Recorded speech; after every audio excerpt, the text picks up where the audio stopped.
Have you ever seen a single, sudden muscle jerk in a patient? You have to ask yourself, is that just a harmless twitch, or is it a clue to something much more serious?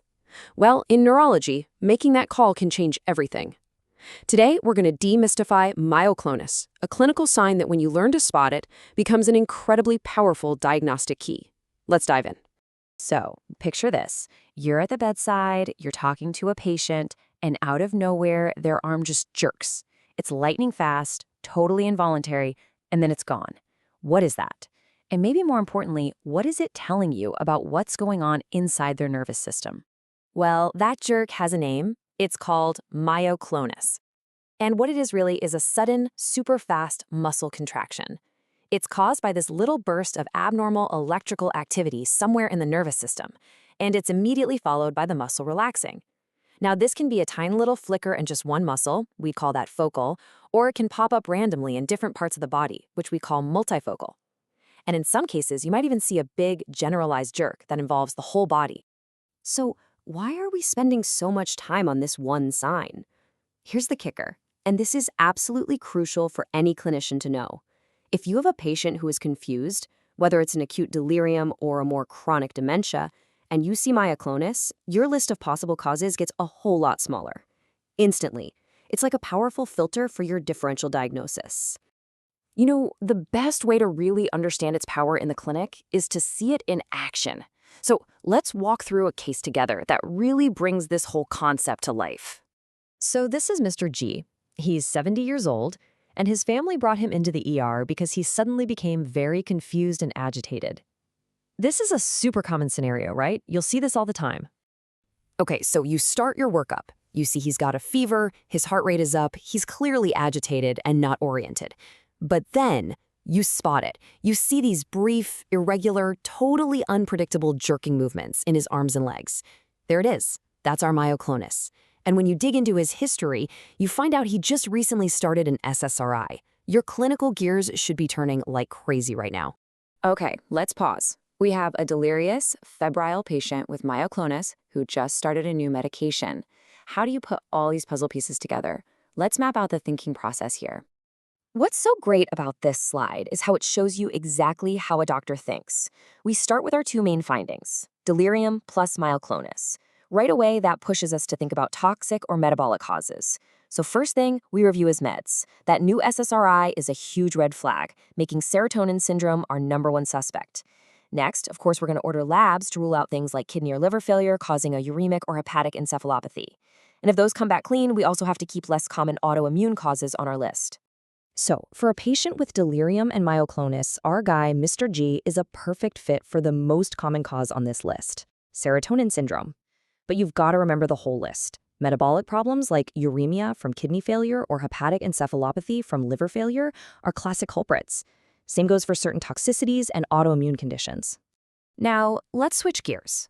What if the patient has a progressive dementia, not an acute delirium? Well, in that situation, myoclonus is a massive, massive red flag for Creutzfeldt-Jakob disease, CJD. Sure, you can see it in the late stages of other dementias like Alzheimer's, but if you have a patient with a rapidly progressing dementia and you see myoclonus, you have to think CJD until you prove it's not. Myoclonus also shows up as a key feature in several of what we call the Parkinsonian plus syndromes, like dementia with Lewy bodies.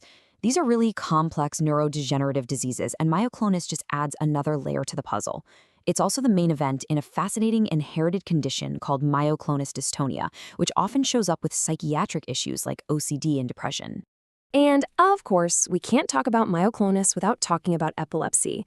In this world, myoclonus isn't just a sign, it's actually a type of seizure. In fact, it's the defining feature of juvenile myoclonic epilepsy, or JME. These are the patients who tell you about those classic morning jerks. They spill their coffee, they drop their toothbrush. What they're describing are actually myoclonic seizures. And finally, and please never forget this one, always, always check the medication list. A huge number of very common drugs can cause myoclonus. Just like with our patient Mr. G and his SSRI, medications are a really frequent and, importantly, a reversible cause. So always be a detective and check the meds. Okay, this next part is a critical skill for any clinician. You see a jerky movement, but is it really myoclonus? Or could it be one of its common mimics? Being able to tell these apart is absolutely key. And this table just lays out the differences so clearly. Look, a tremor is rhythmic, it's oscillating back and forth. Myoclonus is irregular and jerky. Tics, they can be suppressed for a little while, and patients often feel an urge beforehand. And then you have asterixis, that classic flapping motion you see in liver failure. We often call it negative myoclonus. Why? Because it's not caused by a muscle contraction, but a sudden loss of muscle tone. All right, enough theory. Time to put your clinical reasoning to the test. Let's run through a few quick-fire cases. Let's see if you can nail the diagnosis. So, you've got a teenager, prominent jerks, mostly in the morning. What's screaming out at you? This is the absolute textbook presentation for juvenile myoclonic epilepsy. Okay, next one. Rapid dementia plus myoclonus. What has to be at the very top of your list? You got it. This is Creutzfeldt-Jakob disease until proven otherwise. And a last one. A brain injury from a lack of oxygen followed by myoclonus that only happens with action. What do we call that? This is a classic case of post-hypoxic action myoclonus, also known as Lance-Adams syndrome. All right, nice job on those cases. Let's just do a quick final check to really lock in everything we've just covered. Okay, let's think through these real quick. Number 1, the key difference between myoclonus and tremor, it's all about the rhythm. Tremor is regular, myoclonus is irregular. Number 2, delirium, myoclonus, and an SSRI, that's serotonin syndrome. Number 3, rapid dementia with myoclonus, that's a red flag for CJD.